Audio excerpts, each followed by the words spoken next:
Hey, it's James Murray in the Net News Ledger newsroom. I'm here with Dorothy Roberts from Oshki-Pimache-O-Win, which is an Aboriginal education training facility. Dorothy, welcome to the newsroom. Thank you. Thank you for having me. It's a pleasure to be here. What's new and exciting at Oshki? What do our viewers need to know? Well, they need to know that we have 6 programs that are going to be starting this September. So we have 2 health programs, pre-health sciences and personal support worker. We have 2 business programs. They are the Aboriginal Finance and Economic Planning. There's a Business Fundamentals program. Then there's a Social Service Worker Native Specialization program, as well as an Aboriginal Early Childhood Education program. So those are the 6 choices that we have right now. Now, how did those courses be the ones that are chosen? We did some surveys with the community a few years ago, and they identified what needs there are in their communities. So from those surveys, we have partnered with accredited colleges to purchase programs that will help them in their community. So all of the programs are accredited programs that we have. And this is a grassroots-driven process with what the communities need. Yes, we didn't define their needs. They defined their needs, and we're trying to accommodate those needs and give them some pathways to post-secondary education. They identified a few other needs, and we're working on those, but this is what we have at this particular time. So a student out in one of the communities that wants to get involved in this course, what do they do? How do they get in touch with Oshki? They can get in touch with us by phoning us directly at Oshki-Pimache-O-Win, or they can go on our new website. So we have a new website where they can take a look at the facility that we have for them, and they can kind of take a look at their teachers. They can get a sense of what Oshki is like, or they can fax us, or they can phone us, and we would certainly be willing to do a community visit if that is something that they'd be interested in, and having us come to their community.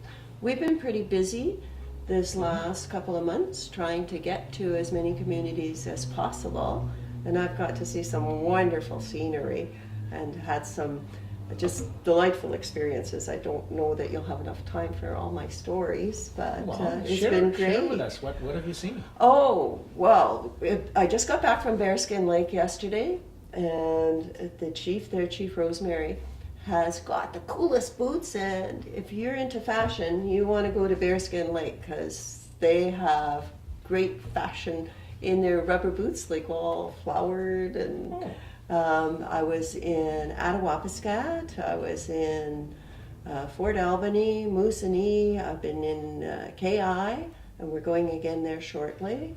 So we've been in lots of Wanneman Lake, and we're doing a big project there. So lots of communities, lots of flying, and we get treated so well when we go there. So we hope to extend the good treatment to our students when they come here as well.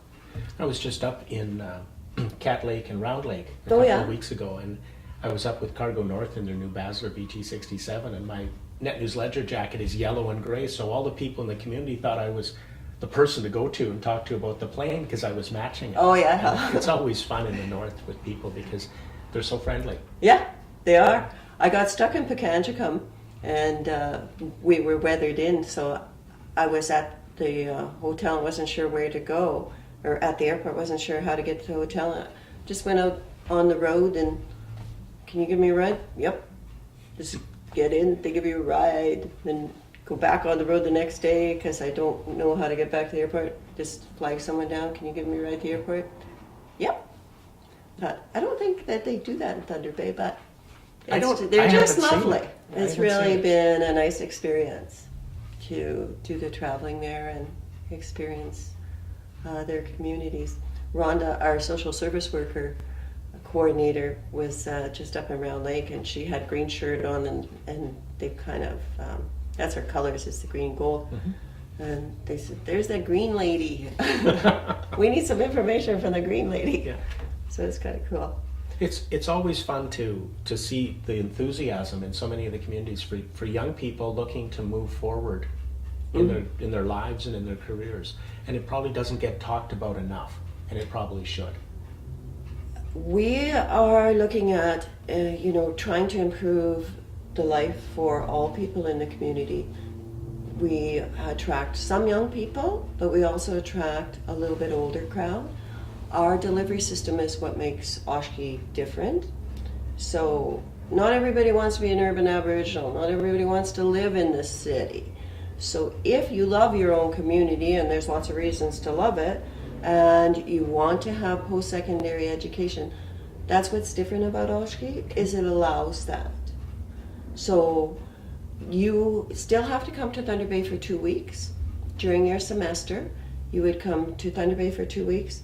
Then you're back home in the evening for 6 weeks, or you're online for 2 hours a night. Mm-hmm. Then you come back to Thunder Bay for another 2 weeks.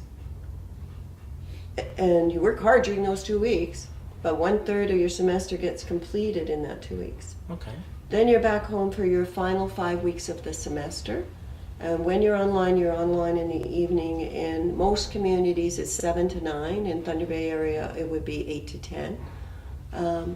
And you do that, you repeat that cycle of 2 weeks, 6 weeks, 2 weeks, 5 weeks.